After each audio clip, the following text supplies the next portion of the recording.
name is Allison Nam, venture partner with Vectr Ventures in Hong Kong, your moderator for this session. For the next 40 minutes, we will explore on the topic around how gaming will drive the mass adoption of NFTs and blockchain. I'm very honored to introduce our panel speakers. First, we have Ms. Sarah Buxton, CEO of Gala Games, a company founded by CEO of Zynga, Eric Schirmeyer, the first blockchain gaming platform that allows its players to own any in-game items and NFTs. In July, the company announced that it has received funding from Binance Smart Chain, 100 million accelerator fund. Congratulations on the funding and welcome, Sarah. Thank you very much. Next, we have Ms. Bozena Rezab, CEO and co-founder of GAMEE, a member of Animoca Brands, and leader in social casual gaming with over 25 million users globally and 80 games on the platform. Welcome, Bozena. Thank you very much. Hello. Mr. Jesse Johnson, founder and COO of Pixel Studio, creator of Aavegotchi, a crypto-infused Tamagotchi game. 2 weeks ago, the company held a large-scale NFT auction under a bid-to-earn model featuring 12,000 NFTs and large array of wearables. A total of $60.8 million worth of bids were placed within the first 24 hours. With the highest bid on a single item so far is 71,500 GHST, which is about $143,000 for a pair of matrix eyes, which means that you can literally buy a car in Singapore, just to give more context to our audience. Congratulations and welcome, Jesse. Thank you for having us, and excited to talk about those pixelated glasses. Mr. Leslie Chan, co-founder of Dreams Quest, a decentralized play-to-earn RPG game, using dynamic NFT to create unknown factors to affect character attributes in-game and post-game outcome. Welcome, Leslie. Thank you. Thank you for having me. To kick off the session, I would like to spend the next 8 minutes to bring our audience back in time to learn about when and how our speakers started their exciting career in gaming. Shall we start with the ladies first? Sarah, would you like to start?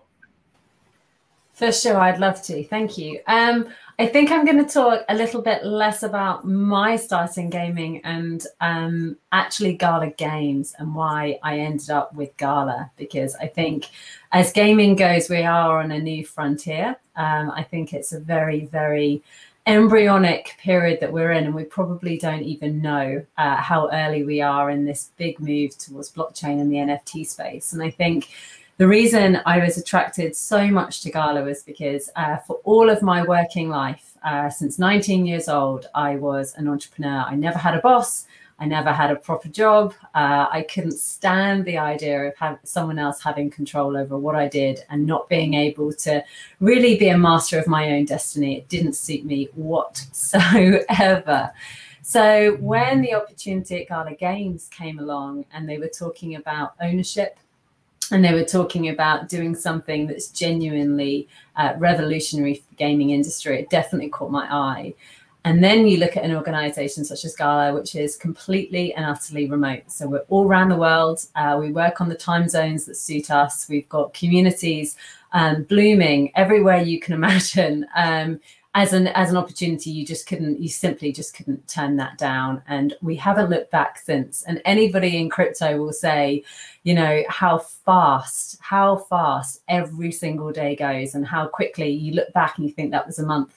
And so Gala, we've had our first game live over a year now in Townstar, and we are on, I think, a bit of a rocket ship in terms of speed, as the rest of the guys on the panel are as well. And long may it continue into the new world. It's very exciting. Thank you for sharing, Sarah. It's very exciting and wonderful to be a boss since 19. I'll move on to Bozena. Thank you. So a little bit about where I come from, or where GAMEE comes from, is I'm an entrepreneur and a gamer. And when we started with my team building GAMEE 7 years ago, we had this idea of building mobile gaming platform that would connect friends across multiple games to create a community of people who enjoy games in a similar way how I have seen YouTube has made videos freely accessible and shareable across internet. And the inspiration from YouTube actually came because I left Google to work on GAMEE. So I saw how YouTube was changing video game industry, how the content creation changed, and how it actually democratized the space. So I wanted to take some elements of it and bring that into casual gaming, and we did that with GAMEE. We've launched over 80 games on our platform. We've built a large community. So actually, Allison mentioned 25 million, but I think we have to update our data because it's 32, I think, now.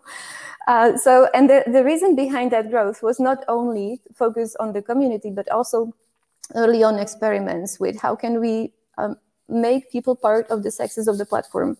So a very early experiment we did was we took part of the revenue, and initially the app was ad funded. There was advertising, or it is on the old one, and we gave a percentage of our revenue back to gamers as rewards.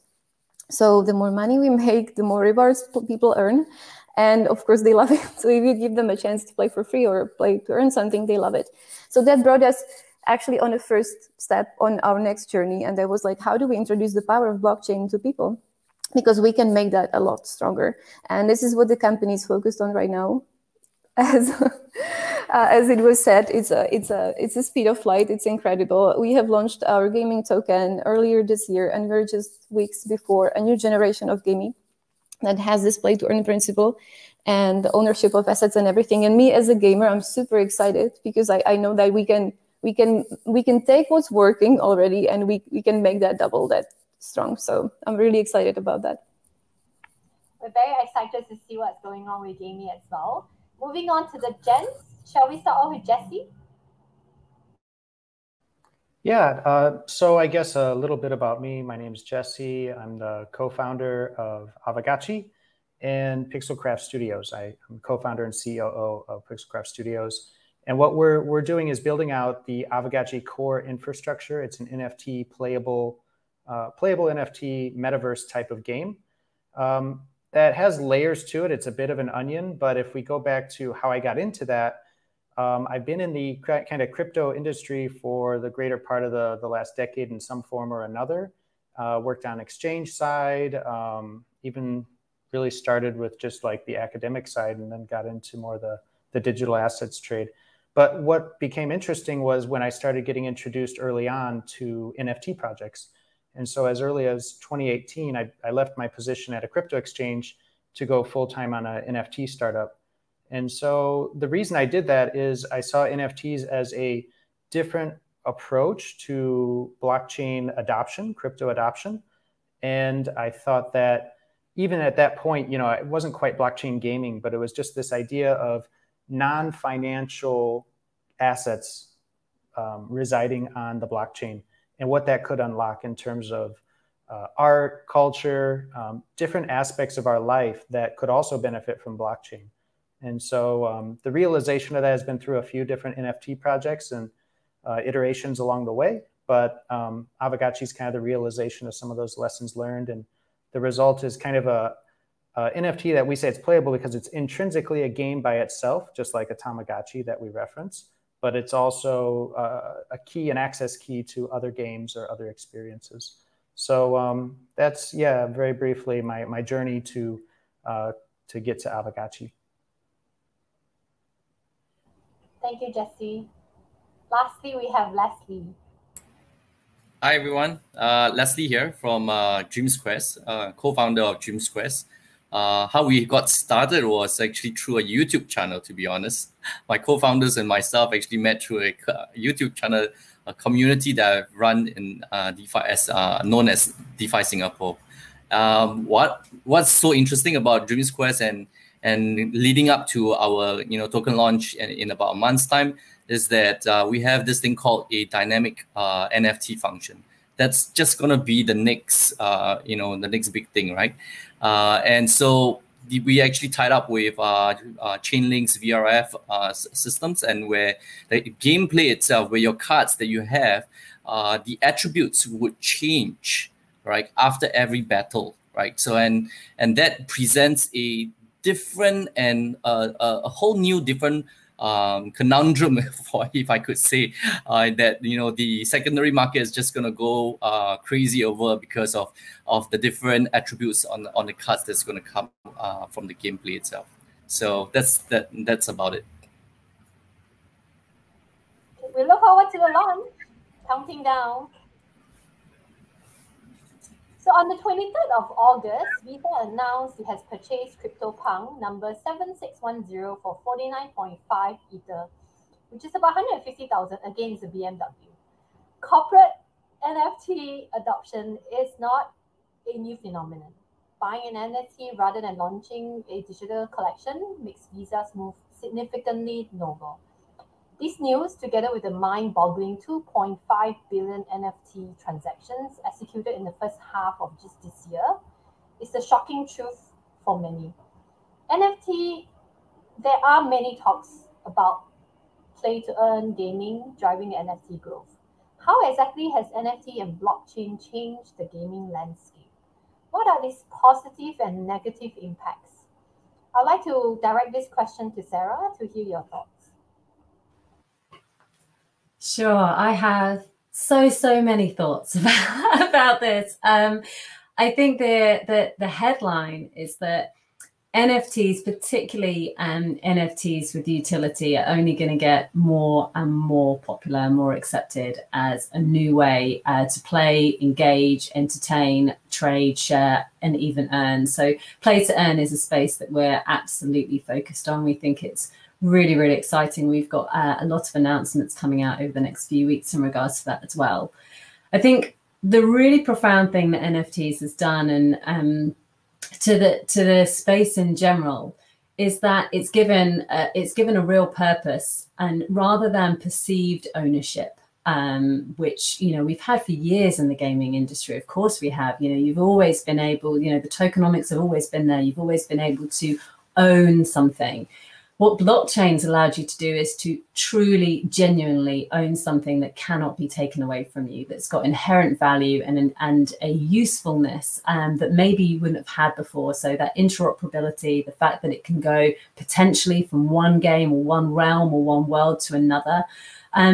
And you're seeing as well some really exciting developments. So when you start talking about oracles, when you start talking about NFTs, being able to almost have a memory. So you take a sword in one game and it defeats something.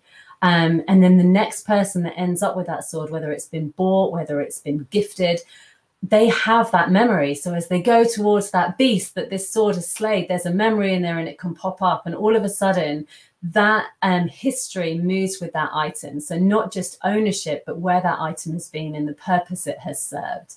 And I think that is really, as I said in my, my opening few words, we're at the very beginning of that. And I think it's an incredibly exciting space. And NFTs in games is a thing, but NFTs as games is going to be a thing as well. And I think that whole world, it just opens up many doors for developers, engineers, designers, as well as players and collectors as well.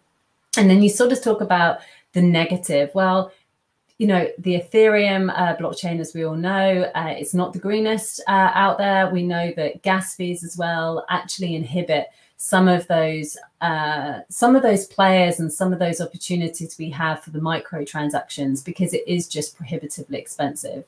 Gala Games were a huge fan of Flare, and we're also building Gala Chain, which will come online in some form later this year as well, to try and remove some of those frictions and some of those costs, and also some of the negative carbon impact that the blockchain is potentially having as well. But the positives, I think, are overwhelmingly obvious. I think the idea that as a player you can truly own your asset, that you can have a bit more freedom and flexibility, and that as a developer you're rewarded for your success, not just at point of sale when you originally sell a game or an item in a game, but through the secondary market as well. And I think that's where collectibles the arts, entertainment, music, all of these areas are going to be touched by NFTs. They are already, but gaming is going to be the trailblazer. Gaming is the real use case that makes a lot of sense for a ton of people. And I think that's super exciting. And we're only going to get better. We're going to get better and better. And the impact should therefore just be good by the end as well.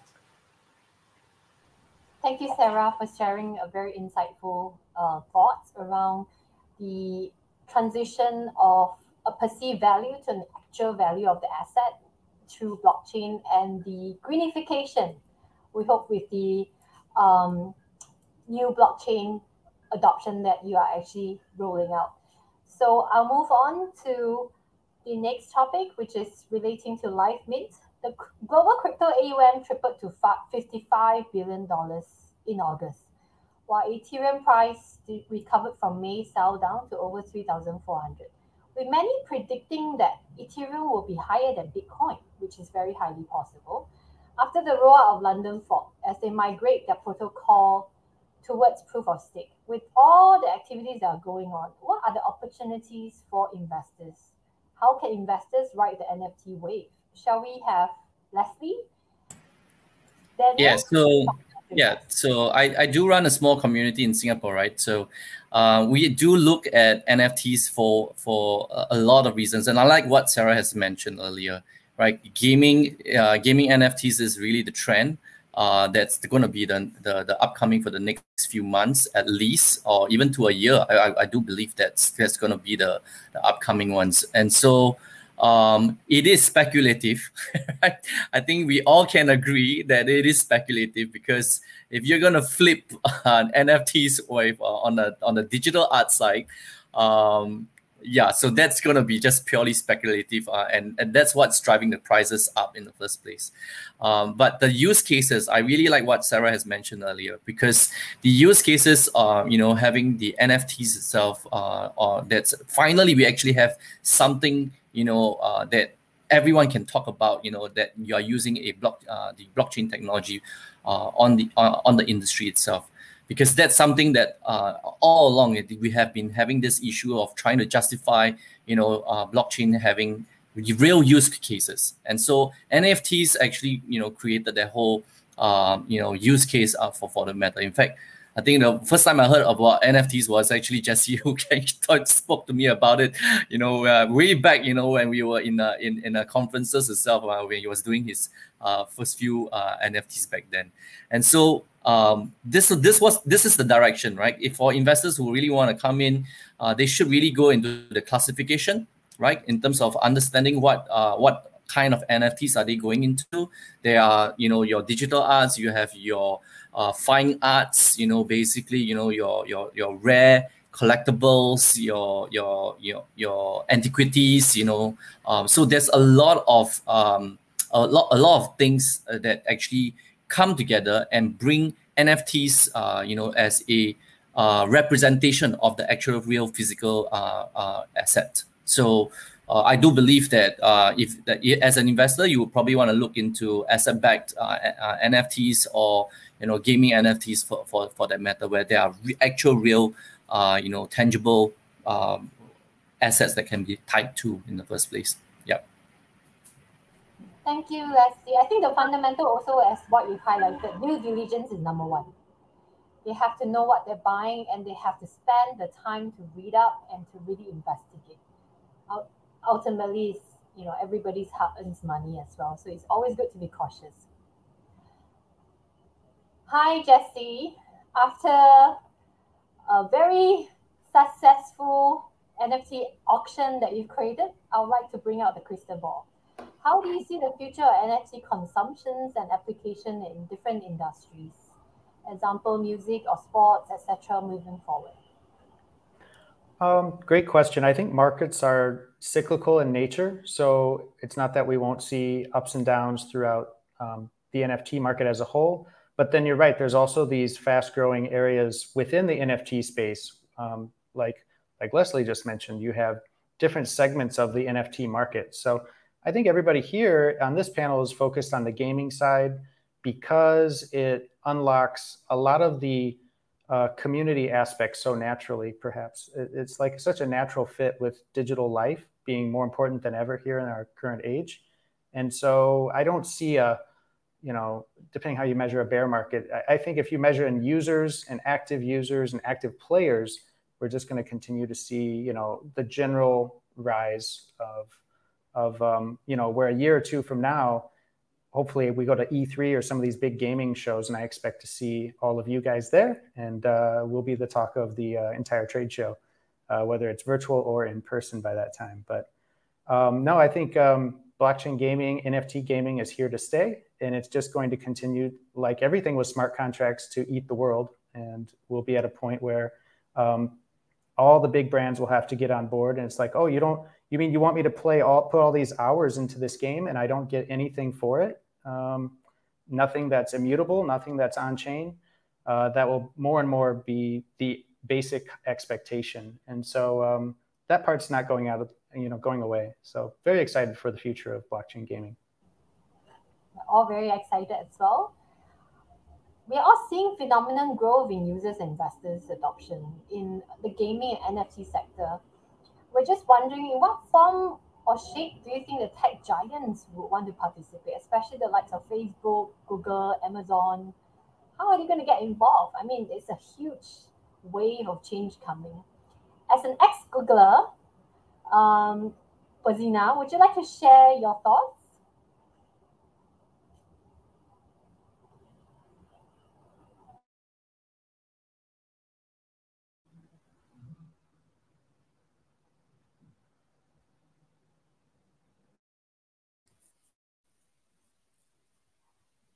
I think it was a perfect moment to disconnect. I heard the question and then the screen went black. But thank you for the question. I would love to discuss that because I think that's super interesting. You have tech giants that they represent everything about global and centralized. And then you have the decentralized pull of blockchain. And what it's really hard to know what's exactly in their plans, but we can be certain that they're watching the space because they have been the innovation force that drove the adoption of internet. So they certainly must be interested in how the new internet is going to look like and how it's shaping up. When we look at the ambitions of the big tech companies to bring the world closer together or bringing internet to the next billion of users, it's all about staying at the edge of innovation and being somewhere first. And we can be sure that their efforts and their trajectory, their investment into adoption of blockchain, they will have a large impact on adoption of the mass audiences. They might follow some pioneers, innovations that sparkle in communities, but they will certainly at one point, they will jump on it and we will see. We will see some bigger wave. So far, I think it's worth touching on 2 points. They're divided by audiences. And the one of them is the audience that is ready, savvy, equipped with hardware, that's ready to jump on something we call experiential reality. What is the new phase of internet? What is basically looking at the superset of virtual reality, augmented reality, and what is this new experience? How does that open up opportunities for creators, gamers, artists, you name it? So in that area, I know of a claim that Facebook has made, actually Facebook founder has made, that Facebook will play an important role in bringing the metaverse in life. So this was a claim he made to his own employees. And that was specifically referring to the future of work, infinite offices, but it was happening already in so-called metaverse, which I think is interesting. And there is another angle of it, and there is a consortium of companies that include Google, Microsoft, Samsung, Sony, that is XR Association, and it's all about defining this new experiential reality. It's about investments in companies that take it to a next level. So this is happening as we speak. And then the second part of it is the audience that's kind of underserved and that's only emerging, that's coming to the internet. And the main topic there is enabling easy flow of money around the world. So there have been, again, some claims, again, by Facebook. They're probably the most vocal in this area, that moving money around the world should be as easy as sending photos, which is an ambition to strive to. We're definitely not there yet. But this is something Facebook has been looking at with one of their projects, Libra, a cryptocurrency that had this ambition. It was scaled back to something they now call DM. The force behind this change was regulation. And that, I think, is also a super important topic, because the big giants cannot work without regulators. It's just not possible. So anything they will, like having them sit at the table with regulators and figuring out how this whole thing works, will open a path to many other companies and businesses that are maybe hesitating to operate in a space that's not defined well, where it's not really clear what is and is not okay. So as soon as the big giants will have this talk at the table, as it's happening again as we speak, it will be a lot easier for many other companies to navigate that space. So I hope they're at least having the tough talks on behalf of all of us. Yeah, I think it's a very important talk. Collaboration between the private and public sector, especially led by Facebook having such a large cloud of users, right, makes perfect sense. And I guess he being a leader in social media, so he's also taking the charge in this social cause as well. So I think we're all very excited to see what's coming up with what's happening with the big giants. So I can hear that there's lots of things going on in your world. So it'd be great if we can learn a bit more about what's the latest exciting development that's keeping you up, sleeping at night. I can tell lots going on, so we'd love to hear more. Maybe we can start off with, if you don't mind, this time around we start off with the gents first. Shall we go with Jesse? Sure. I think what's keeping me up at night is all good things, luckily. So it's pretty much just excitement for all the things we're building and where we're trying to go with Aavegotchi. So, you know, actually, we're working on a metaverse that is kind of a social network in some sense. I think a lot of the, you know, earlier I mentioned community, and I think there's so much overlap between what a traditional social network is and what some of the games we're building might be. There's so many social elements. So when we say metaverse, that term is kind of still getting redefined every other week on what exactly that is. But in our case, it'd be maybe one virtual world within that wider space. And that virtual world is kind of the home for your Aavegotchis. And we're on track to deliver the first access to that world by the end of this year. And we're also very close to having the first land sale for that world. It's called the Gotchiverse Realm. And so you can get realm parcels to make your own, to make your home for your Gotchi. And it's really cool because we've always kind of, like, Aavegotchi started as a DeFi NFT combo, kind of a hybrid, because you actually deposit Aave yield generating tokens into your Aavegotchi to bring it to life. So it's a bit like a NFT piggy bank in that sense. And so we wanted to do more on the DeFi side. And we said, well, if we're going to do any metaverse virtual world play, it definitely has to have a DeFi element. And so we have a lot of farming in the game where if you own a certain parcel, there's actually different types of ERC20 tokens locked within that particular parcel. And you can only access them by installing virtual or various NFTs on top of your land, like harvesters, storage containers, farming equipment to extract your resources. So it's going to be an honest living for the Aavegotchis. I think they're excited to get started, and we're busy prepping that world. It also goes back to what Leslie mentioned with Chainlink VRF. So we're also using VRF to accomplish this. That's Chainlink's random number generator oracle. And we've used it in the past for raffles and for trait generation, but I think this will be the most ambitious use case of it yet. So it's going to take into account, you know, what elements are in the environment around your parcel to kind of give you a result of what you own once you interact with it. You won't know until you interact with that VRF. So yeah, that's keeping me up, just getting all that game balance and getting everything working really well. So game loops all day. Yeah. Excited, very, very exciting time, I'm sure. We move on to Bozena. Would you like to share? Yes, absolutely. So well, I'm excited. Of course, I'm excited about the future of gaming. That's why I'm here. That's why I'm working on GAMEE and the whole team with me. What what I would say is keeping me up at night, which is not really the case because I sleep really well. But what I find hard is how do you push for innovation in this like play to earn new economies through ownership and everything at the same time? How do you not make the tech an obstacle for people so they don't have to like complicated way on board? Because imagine that we're looking at our like millions of users community, and majority of them, they don't even know what's a crypto wallet, right? Now, we'll speak about NFTs and DeFi and all that things that open up really, really interesting opportunities in gameplay. But we cannot say that. We cannot put it this way. We have to put it as like, what is the value the technology brings to the player without actually naming the technology or make the user notice it even too much, right? So that's what's the difficult part, is how do you use the value without making the user educated too much about the tech, because that's not why they came to play the games in the first place. So we still have these like early adopters, people excited about play to earn games, and they can do everything. They can do things I still have to Google, and I don't know how to navigate this complicated maze. They can do everything. But the mass gaming audience, that's a very different thing.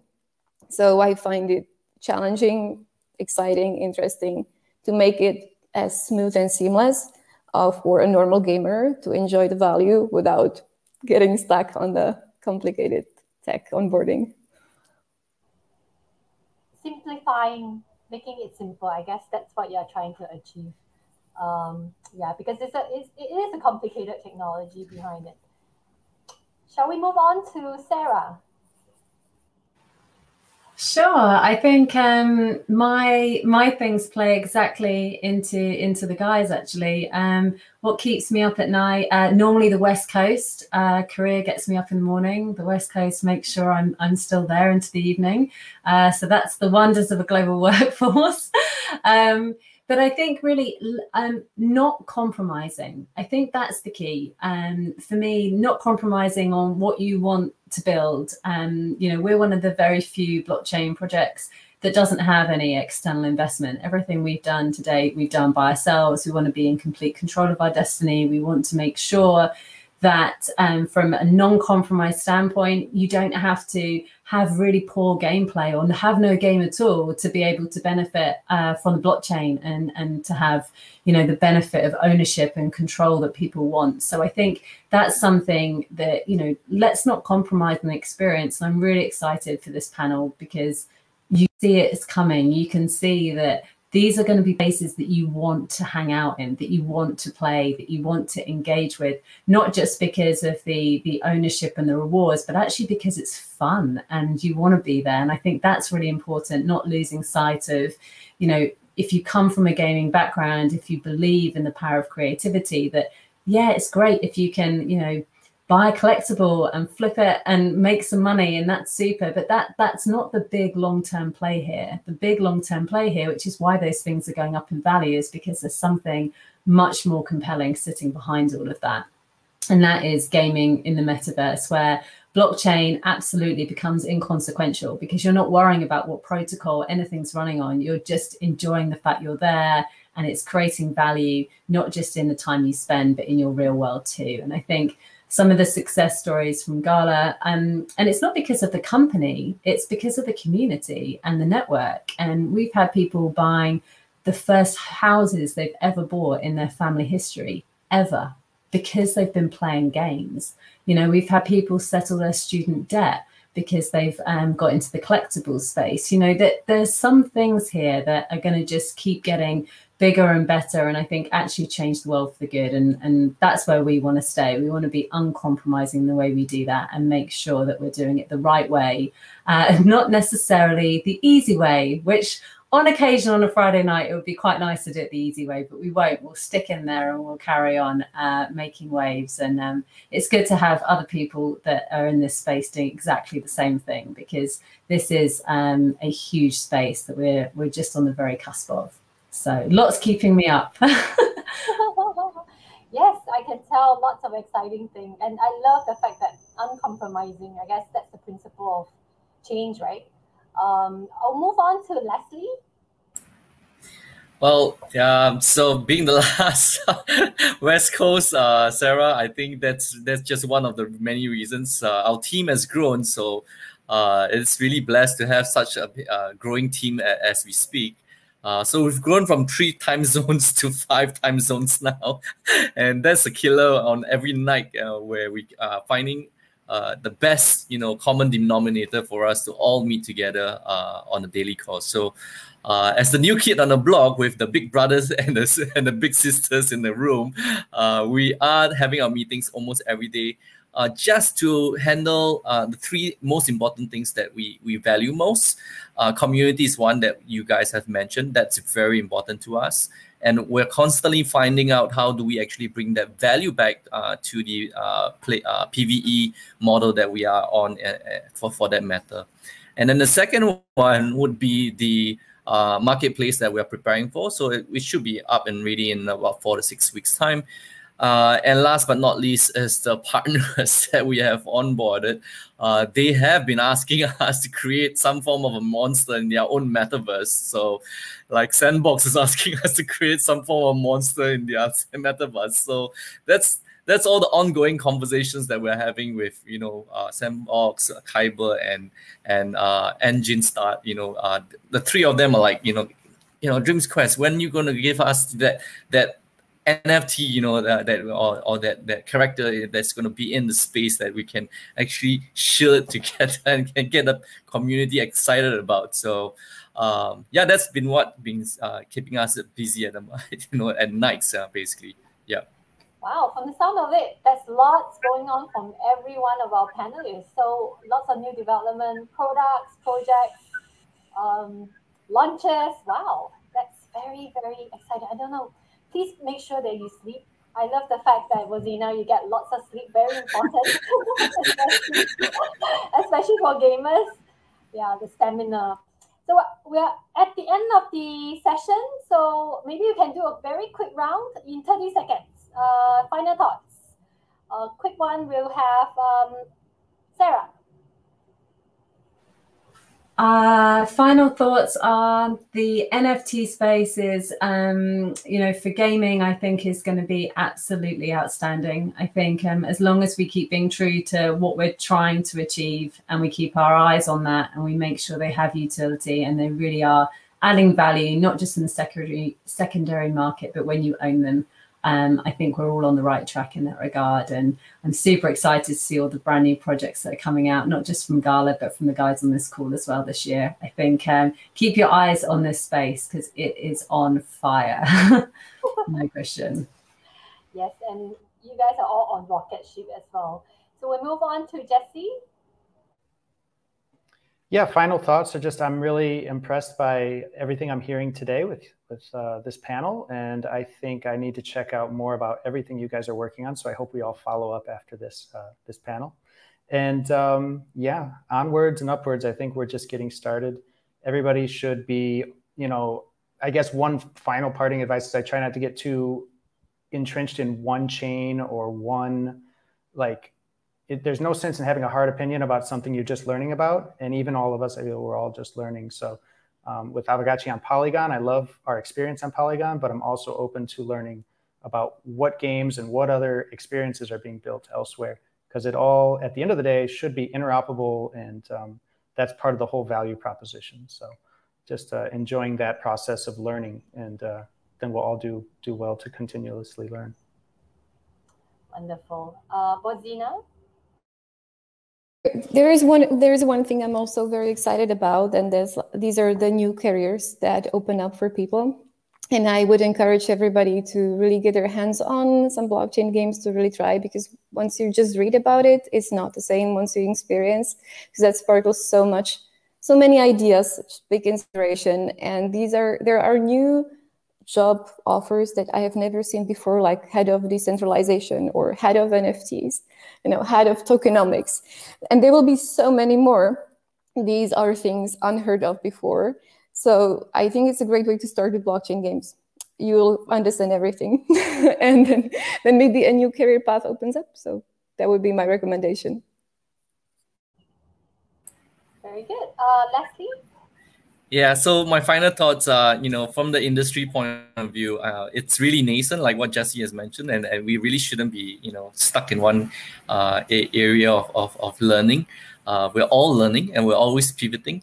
So I think as long as we keep true to our values, like what Sarah has also mentioned, that, in terms of what we value most, I think that's something that we would, most industry players, I would want to encourage them to do so as well.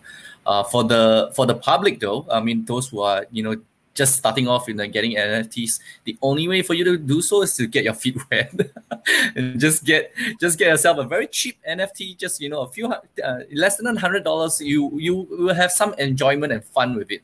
Yeah, so that would be my advice.